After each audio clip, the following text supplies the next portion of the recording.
మాట్లాడడానికి ఒకసారి వాళ్ళ మాటల్లో కూడా అసలు ఏంటనే విషయాలు కూడా తెలుసుకుందాం. నమస్తే అమ్మ. అమ్మ మీకు ఎలా పరిచయం అమ్మ? మేము ఇక్కడ రెంట్కి వచ్చాము కొత్తగా. 3 months అవుతుంది మేము వచ్చి. కానీ తను కన్స్ట్రక్షన్ చేస్తుంటే అంతవరకే తెలుసు. ఒక్కరోజు మాత్రం చాలాసేపు మంచిగానే మాట్లాడాము. తను పని వాళ్ళతో బాగానే ఉండేది. పని మంచి దగ్గరుండి చేయించుకునేది, వాళ్ళతోనే వచ్చేది, వాళ్ళతోనే వెళ్ళేది. వాళ్ళ అమ్మాయిని కూడా ఒక్కరోజు చనిపోయే ముందు ఒక 1 week ముందు అనుకుంటాను, అదే చనిపోయిన రోజు ఉన్న డ్రెస్సు ఆరెంజ్ కలర్ డ్రెస్తోనే వచ్చింది. అక్కడ 3-4 ఆ కార్నర్ మీద నిలబడి మాట్లాడుతుంటే నేను చూశాను, ఇంట్లో నుంచే చూశాను. నేను బయటకు ఎప్పుడు వచ్చేదాన్ని కాదు. సో అంతవరకే తెలుసు.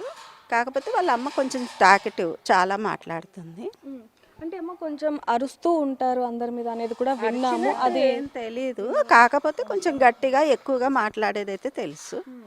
అంతవరకే తెలుసు. సీరియస్ అవుతూ ఉండేది ఏం లేదు నేనైతే వినలేదు. ఆ పక్క మీ చిరంజీవి గారు అంటే అప్పుడప్పుడు స్టార్టింగ్లో వచ్చేది, ఇక్కడ నేను వచ్చాక ఇక్కడ నిలబడేది. మాకు అంతవరకే తెలుసు. మాట అయితే ఎప్పుడు ఎవరిది ఏమి వినిపించలేదు నాకు మా ఇంట్లో వరకు. ఆమె కూడా పని వాళ్ళని మాత్రం దగ్గరుండి మంచిగా ప్రేమగానే పని చేయించుకునేది. ఎప్పుడన్నా అరిచేదేమో పెద్దగా తెలియదు, కానీ బాగానే చేసేది. ఆ పక్క అమ్మాయి కూడా అక్కడ వాళ్ళు ఇంట్లో పని జరిగితే ఖరాబ్ అయిందని సింక్ కొత్తది పెట్టించారు. మళ్ళీ లోపల సున్నం కలర్ వేయించారు. సున్నం వీళ్ళే పక్క ఇంట్లో. ఎందుకు పక్కింట్లో ఎందుకు చెప్పి అంటే వీళ్ళు ఇల్లు కన్స్ట్రక్షన్ చేస్తుంటే వాళ్ళది ఖరాబ్ అయ్యింది అన్న ఉద్దేశంగా వాళ్ళు, అంటే అనకున్నా కూడా ముందు మాట ఎందుకు రావాలని చేయించారు. చేయించారు. సింక్ కూడా కొత్తది పెట్టించారు, వాష్ బేసిన్. ప్లస్ లోపలంతా కలర్ వేయించారు, వైట్ సిమెంట్ ఏదో కలరు. మంచిగా ఏమి గొడవ పెట్టుకోలేదు వాళ్ళతో. అయితే చనిపోయే ముందు కానీ లేకపోతే ఇక్కడికి వచ్చినప్పుడు కూడా తన తల్లితో చాలా హ్యాపీగా ఉండేది అంటూ కూడా ఇందాక మీరు చెప్పారు. అయితే చనిపోయే అంటే తన సమస్యలు అన్నీ కూడా తన తల్లికి తెలుసు అనేది కూడా కొంతవరకు వినిపిస్తుంది. తల్లికి తెలియకుండా ఉండదని నేనైతే అనుకోను.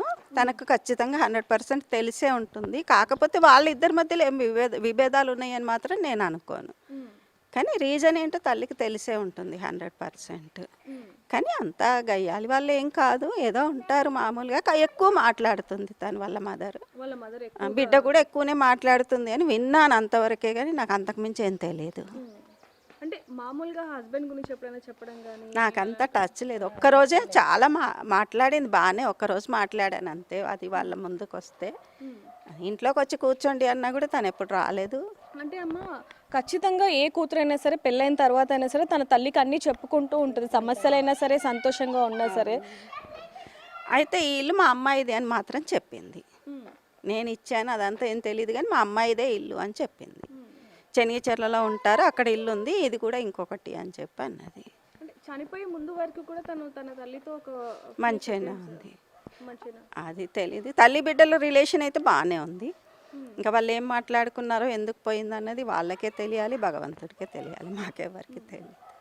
మీరేం చెప్తారు? అంటే వాళ్ళ మదర్కి తెలుసు అంటారా ఏమైనా సమస్యలు ఉన్నా ఇవన్నీ కూడా? అది ఏం ఎట్లా చెప్పాలి, వాళ్ళది మాకు ఏం తెలియదు. కానీ అది మేము బాగా షాక్ అయిపోయినా. ఆమెకు చూసినప్పుడు ఒక తీరు మంచిగానే ఉంది, కానీ ఇంత పెద్ద పని పిల్లలకు తీసుకుపోయి అక్కడ చనిపోవాలి అంటే అందరు షాక్ అయిపోతారు. ఇది ఇంత పెద్ద ఏం జరిగింది, ఎందుకు అయింది, ఎందుకు ఇలాంటి జరిగిందని అందరు మేము కూడా షాక్లో